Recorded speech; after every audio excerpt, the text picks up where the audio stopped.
Egunon guztioi. Agerraldi honetara gatoz, gure parte hartzea eskatu dalako 7/2015 lege aldatzeko lege proiektua dela eta.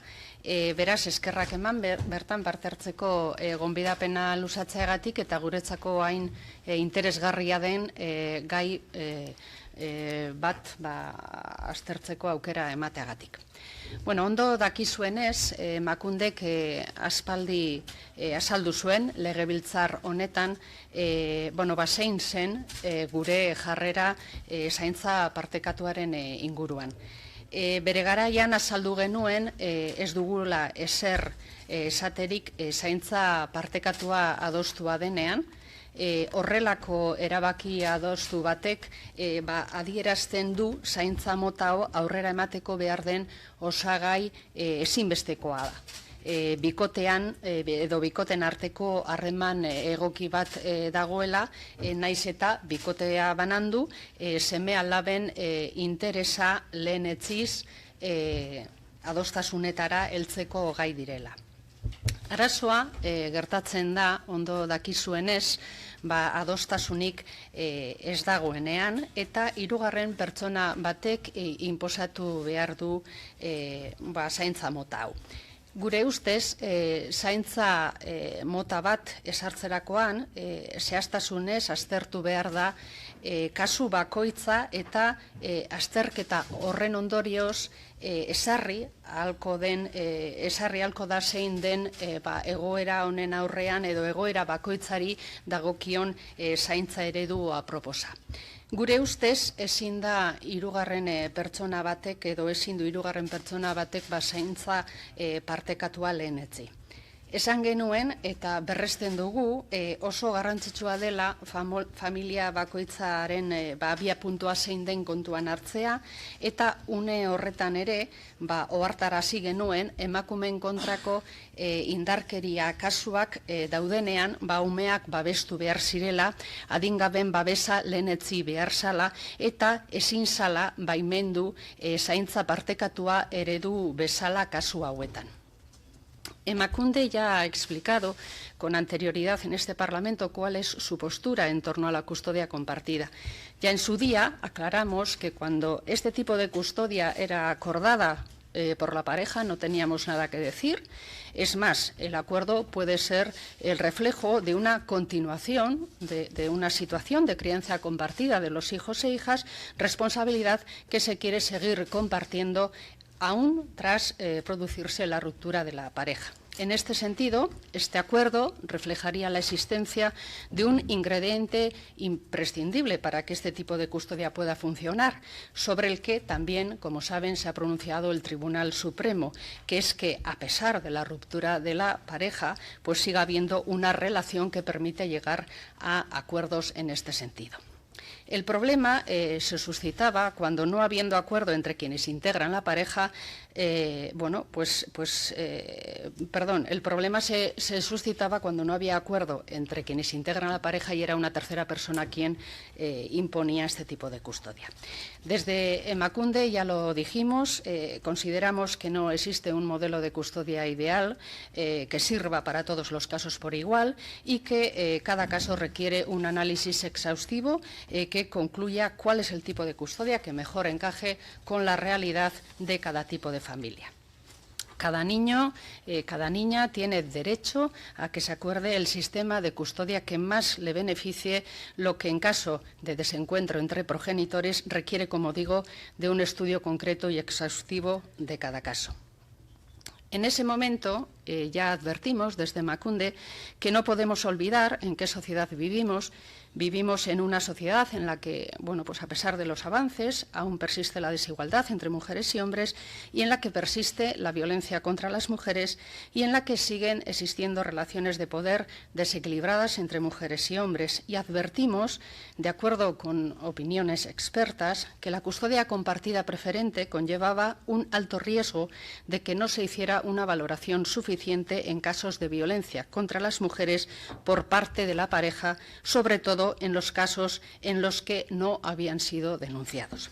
Y lo pusimos sobre la mesa porque la custodia compartida es también un instrumento que se utiliza sin pensar en el bienestar de hijos e hijas, sino para mantener una situación de sometimiento en la que la madre y los hijos e hijas siguen siendo víctimas. Una cuestión por la que les recuerdo, fuimos criticadas en este Parlamento por un grupo político que hoy no tiene representación en esta Cámara y que consideraba que no había ninguna relación entre ambas cuestiones. La custodia compartida preferente, lo dijimos en su día, no aporta suficientes garantías para los casos en el que se pueda estar viviendo un episodio de violencia de género, sino que, como consideran muchas voces expertas, si es impuesta, lo que hace es contribuir a perpetuar la violencia que se pueda estar ejerciendo contra la pareja y los hijos e hijas. Hoy se plantea aquí la modificación de la Ley 7/2015, introduciéndose modificaciones en los artículos 3, 9 y 11. El 3, relacionado con los derechos y los deberes relativos a las obligaciones de progenitores, a la obligación de escuchar a las y los menores, entre otros. El artículo 9, sobre las medidas judiciales a falta de acuerdo, relativo a la guardia y custodia de los hijos e hijas. Y el artículo 11, relativo al régimen de comunicación y estancia. Miren, les adelanto que nosotras no vamos a entrar al análisis exhaustivo de las modificaciones que se proponen en esta Ley 7/2015 desde un punto de vista estrictamente jurídico, porque previamente a nosotras han pasado ya personas por esta comisión que han hecho las aportaciones y matizaciones oportunas desde un punto de vista jurídico. Nosotras lo que queremos es aprovechar esta comparecencia para trasladarles nuestras reflexiones en este sentido y la de algunas profesionales que nos han ido trasladando en el tiempo de vigencia de la ley. Me atrevería a señalar que todas las personas aquí presentes consideramos que en una situación de violencia machista contra las mujeres en el ámbito de la pareja no cabe ningún tipo de guardia y custodia ni régimen de visitas. Cuando ha existido un procedimiento por violencia de género, es presumible que exista cuanto menos un ambiente familiar conflictivo en el que entendemos que la custodia compartida y las visitas no son aconsejables en ningún caso para las y los menores. Porque nosotras lo que tratamos, o cuando hemos estado preparando esta comparecencia hemos tratado de hacer, es imaginarnos lo que tiene que ser para un menor o una menor que se le obligue a estar con el padre que ha ejercido la violencia contra su madre y contra ellos y ellas mismas. Y lo que tiene que suponer para la madre tener que dar cumplimiento a esta decisión impuesta por una sentencia judicial cuando sabe que su pareja es violenta y las criaturas temen estar con él. Recientemente, Patricia Fernández, una joven en estas circunstancias, nos daba sus testimonios y yo creo que merecería la pena escucharlos. De hecho, como bien saben, además, el propio Pacto de Estado contra la Violencia hacia las Mujeres también se manifiesta en este sentido con diferentes medidas que no voy a mencionar. Por ello, entendemos que tras casi 4 años de experiencia desde la entrada en vigor de la Ley 7/2015 de 30 de junio de relaciones familiares en supuestos de separación o ruptura de los progenitores, esta propuesta de modificación de la ley supone una buena oportunidad para perfeccionar la norma, poniendo el foco fundamentalmente en la mejor manera de proteger el interés de los niños y las niñas en estos casos de violencia. Porque ese es el punto primordial, el que nunca debemos perder de vista, el interés superior de las y los menores, y entendemos que este es el espíritu de la propuesta y que hoy nos reúne en esta mesa. Pues tenemos que tener muy presente que los hijos e hijas menores en contextos de violencia machista son víctimas directas a partir de la aprobación de la Ley Orgánica 8/2015 de 22 de julio de modificación del sistema de protección de la infancia y de la adolescencia y que, por tanto, han de ser protegidas como tales. Esta ley, a la que he hecho referencia, entra en vigor con posterioridad a la aprobación de la Ley 7/2015, por lo que entendemos que esta modificación es una oportunidad para afianzar un total alineamiento con la Ley Orgánica del Sistema de Protección de la Infancia y Adolescencia. porque no puede ser lo mismo que los hijos e hijas pasen a ser víctimas directas de la violencia o que, por el contrario, no tengan esa consideración. Algo tendremos que cambiar.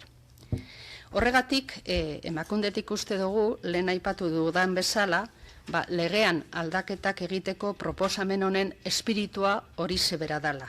Hau da, umeak babesteko neurrien bermea indartzea. Eta kontuan izatea baita ere gaur egun genero indarkeria sufritu duen emakume baten seme-alabak ere biktima zuzenak direla.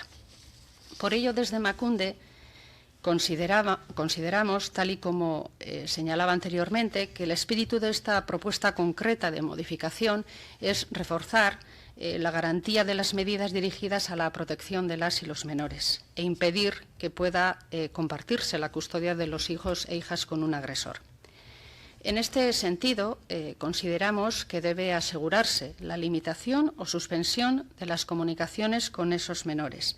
Creemos, por tanto, que la modificación que se pretende trata de reforzar la protección de las niñas y los niños que viven expuestos a la violencia de género ejercida sobre su madre y contra ellos y ellas. Pues como señalaba anteriormente, desde el 2015 los hijos e hijas de mujeres víctimas de violencia de género son considerados víctimas directas, con lo cual los jueces y juezas tienen la obligación de pronunciarse sobre las medidas de guardia y custodia cuando se inicia un proceso de violencia de género. Pero aun siendo esto así, por lo que conocemos, hay bastantes reticencias judiciales en torno a limitar las visitas de un padre investigado condenado por violencia de género. A nuestro modo de entender, esta limitación debería mantenerse durante el periodo en el que se esclarezcan los hechos. Nosotras entendemos que hacerlo no va contra la presunción de inocencia, pues la suspensión cautelar de las visitas al progenitor denunciado por violencia de género a lo que obedece es a la necesidad de prevenir cualquier daño físico o moral al que pueda verse expuesta la niña o el niño. Esta decisión no es más que una consecuencia de la aplicación del interés superior de las y los menores. Y la defendemos porque voces expertas nos están advirtiendo ya de los efectos nocivos en niños y niñas de las custodias compartidas impuestas.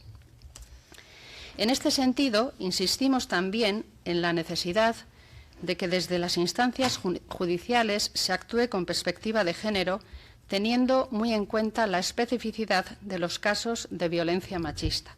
Por eso es imprescindible que se les ofrezca y se les exija realizar una formación y profundizar en la formación, una especialización a jueces y juezas con perspectiva de género para que puedan tener herramientas adecuadas para decidir ante situaciones bien complicadas, al igual que al resto de operadoras, operadores jurídicos y personas que tienen que elaborar informes en este sentido. La actual ley, en el artículo 4 relativo a las medidas judiciales en defecto de acuerdo y en concreto en el artículo 9 sobre guardia y custodia de los hijos y en su punto 3 establece que el juez o jueza, a petición de parte, adoptará la custodia compartida siempre que no sea perjudicial para el interés del menor o la menor, atendiendo a una serie de circunstancias. Pero ¿hasta qué punto se analizan en profundidad y desde una perspectiva de género todas estas situaciones, ¿no? Por ello, la necesidad imperiosa de incidir en la formación de jueces y juezas, el resto de operadores jurídicos, así como de abogados y abogadas y profesionales que tienen que intervenir y realizar diferentes informes en la materia. Asimismo, nos parece un buen momento, una vez que han pasado 4 años desde la puesta en marcha de la ley, para hacer una evaluación de lo que ha supuesto y de sus consecuencias. Hemos tenido conocimiento de algunos casos que nos llevan a pensar que la custodia compartida preferente o impuesta no está dando respuestas a las necesidades de las familias y a la garantía de la defensa del interés de las y los menores. Creemos que es necesario estudiar los efectos que está teniendo la custodia compartida impuesta, porque tenemos claro que es cuando no es acordada y una tercera persona quien la impone, cuando surgen los problemas añadidos, Por supuesto, reitero que no tenemos nada que decir cuando la custodia compartida es acordada. El problema es cuando lo impone una tercera persona. No tenemos conocimiento de este tipo de estudios en Euskadi. Sin embargo, hemos podido acceder a algunos informes en este sentido y, en concreto, el elaborado por Soledad Muruaga López de Guereñu, psicóloga y presidenta de la Asociación de Mujeres para la Salud, que ha analizado los efectos de la custodia compartida impuesta en la salud de hijos e hijas. Muruaga señala que en Estados Unidos, donde desde hace varios años existe la custodia compartida impuesta judicialmente en contra de la voluntad de las madres, se ha comprobado que estas imposiciones constituyen otra forma más de violencia de género, no solo contra las madres, sino fundamentalmente contra los propios hijos e hijas. Según señala, se observa que cuando la custodia compartida es impuesta judicialmente, ello afecta directamente a las pautas de crianza de los hijos e hijas, agudiza el enfrentamiento entre quienes integran la expareja y dificulta su disponibilidad emocional para los y las menores. Los desacuerdos y hostilidades entre progenitores afectan directamente a los acuerdos necesarios para la crianza de los hijos e hijas, lo que agudiza los conflictos.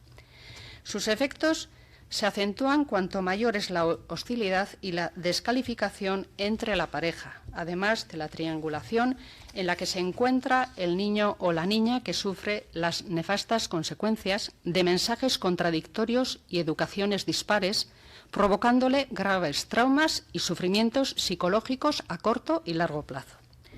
Las relaciones conflictivas entre el padre y la madre pueden tener repercusiones negativas en el desarrollo emocional, social, cognitivo y académico de los niños y niñas.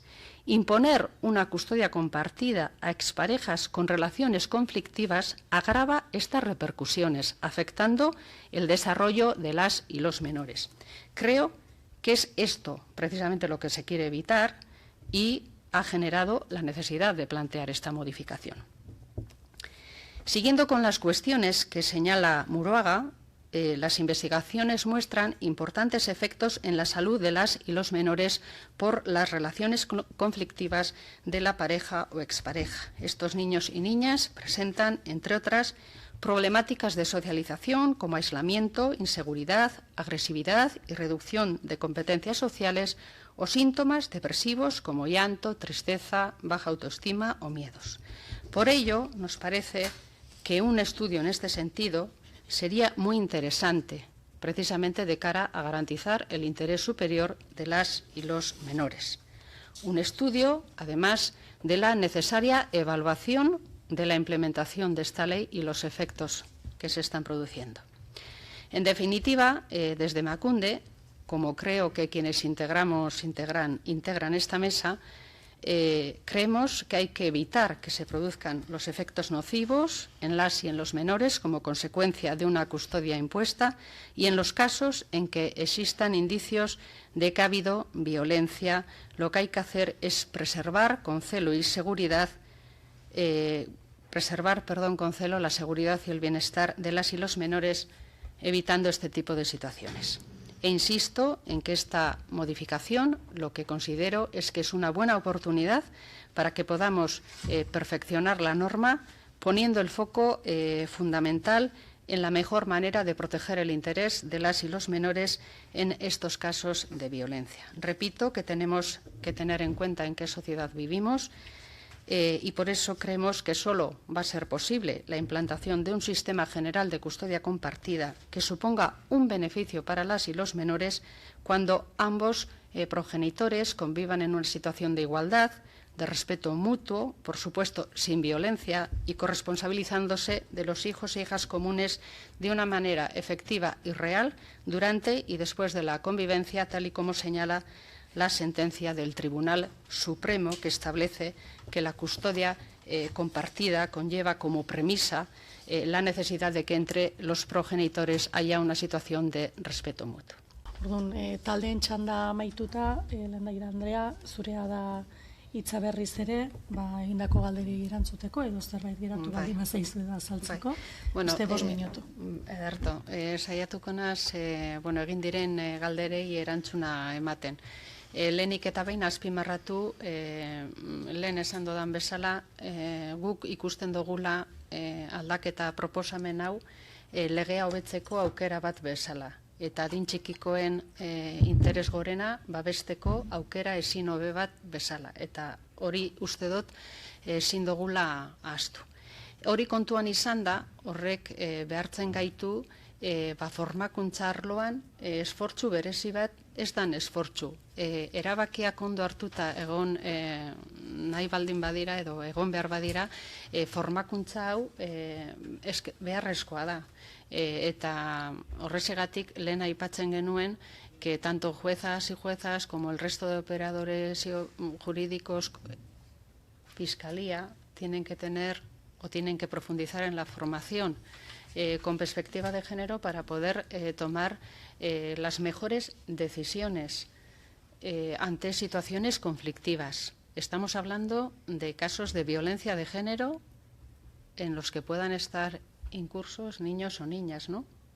Yo creo que es un motivo suficientemente serio que nos tiene que llevar a tomar las decisiones de la manera más informada y formada, ¿no? Entonces, en ese sentido, y por ahí es nuestra demanda de profundizar en esta formación para que de otra manera lo que hace también es, bueno, pues garantizar, ¿no?, que esa decisión va a ser buena para esos niños y esas niñas, que es lo que, ¿no?, nos debe, que es lo que nos mueve y nos debe mover, ¿no? Y debe ser la prioridad. Por tanto, la necesaria formación también en Fiscalía y profundizar en relación a estas cuestiones, teniendo en cuenta los informes a los que aludía, pero incluso los testimonios de mujeres como a la que hacía referencia, jóvenes, Patricia Fernández, a la que nos contaba su testimonio, ¿no? Y nos decía cómo ella, pues, en un momento dado se le impone una custodia compartida y, bueno, pues la tienen que asumir toda la familia, pero ya cuando es mayor de edad y puede contar, pues nos cuenta cuál ha sido su vivencia. Entonces, yo creo que es algo, un testimonio, pues a tener en cuenta para mejorar, no para nada más, sino para mejorar, que yo creo que es el motivo que nos mueve cuando se hace una propuesta de este tipo, ¿no? Porque efectivamente los informes que se elaboran son claves para luego poder tomar una decisión. Un juez, una jueza, un fiscal, una fiscala no tiene que tomar una decisión en base a algunos informes. Por tanto, es clave que las personas y los profesionales que desde diferentes ámbitos elaboren esos informes lo hagan teniendo en cuenta la perspectiva de género, los derechos de los niños y niñas, y tengan una formación especializada en temas de violencia contra las mujeres, porque estamos hablando de un problema que es estructural, que es multidimensional, o sea, que es un problema realmente serio que requiere también una formación especializada para poder tomar una decisión adecuada ante estos casos a los que estamos haciendo referencia, ¿no?, que son casos complicados, ¿no? Efectivamente, creo que hay que garantizar la escucha de las y los menores. Yo no tengo la fórmula mágica, no sé cuál sería el mejor modo de hacerlo, pero estoy convencida de que quienes son profesionales en la materia saben que muchas veces las criaturas, sin hablarnos, nos están diciendo, nosotras también lo sabemos, pero digo por poner esto en manos de profesionales, saben perfectamente qué es lo que nos están queriendo transmitir con un gesto, con una actitud, con una...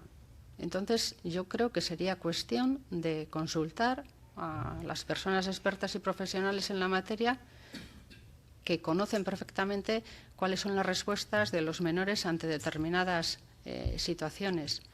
Y todo ello, como digo, con el único fin de adoptar la mejor de las decisiones y teniendo en cuenta el interés superior de las y los menores, que yo creo que, como decía anteriormente, es el espíritu bueno, pues que ha motivado el que se plantee esta modificación, ¿no? Creo que he respondido más o menos a las preguntas que se han hecho de un carácter, de una manera quizá un poco general, pero lo que queríamos poner sobre la mesa y plantearles en el día de hoy era lo que he dicho al inicio, ¿no? Que nosotras lo que queremos, y estoy convencida de que también les mueve a todas y a todos vosotros, es evitar que se produzcan, que niños y niñas estén sufriendo situaciones de violencia motivadas por este tipo de decisiones. Decisiones que, pudiendo parecer quizá neutras, en realidad lo que están haciendo es perpetuar esas situaciones de violencia, bueno, pues para las mujeres, pero también para sus hijos e hijas, ¿no? Y bueno, con esa clave hemos hecho